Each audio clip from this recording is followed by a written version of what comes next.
All day, families on Jefferson Street were digging out. The floodwaters from Shoal Creek took a heavy toll on the homes here. Martha Boyd returned to her home this morning after a narrow escape from the rising waters just hours before. She found 2 cars wrapped around trees in her front yard. Another 3 cars in the backyard dangling over the creek. There is no back to her home anymore and little left inside.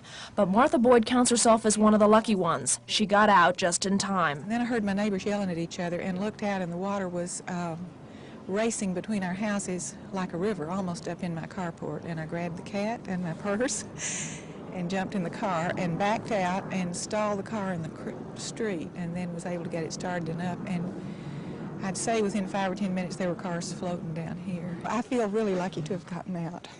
Many of Martha's co-workers at the University of Texas and friends from church were on hand today, helping to salvage Martha's belongings.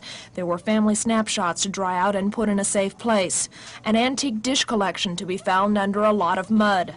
Most of all, everyone was trying hard to keep a sense of humor about this loss. Flood of the century, and all they offer me is a light beer. Martha Boyd had a marking put on her home a few years back to show where the 100-year floodplain was supposed to be. But from looking at the water damage in her home, the water made it all the way up to the ceiling. Karen Sunlightner, 24 Action News.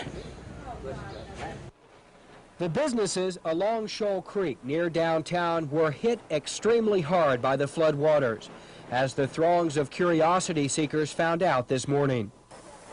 The Subaru dealership lost almost its entire inventory of brand new cars. Most of them arrived just this weekend. It looks like we've got about 60, 65 cars.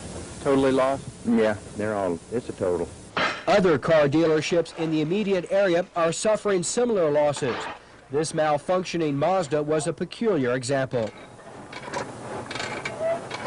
The workers at the Whole Foods market were also busy shoveling up damaged merchandise and throwing it away. Great. Next door, at the Straight Music Company, another cleanup operation was underway. About 40 organs, pianos, and other musical instruments were lost. But it didn't dampen any spirits. Like a free demonstration. Isn't it gorgeous? Woo! By this evening, most of the superficial cleanup work was done after a long, hard day of work. Now business owners here and across the city must begin to assess their actual damages.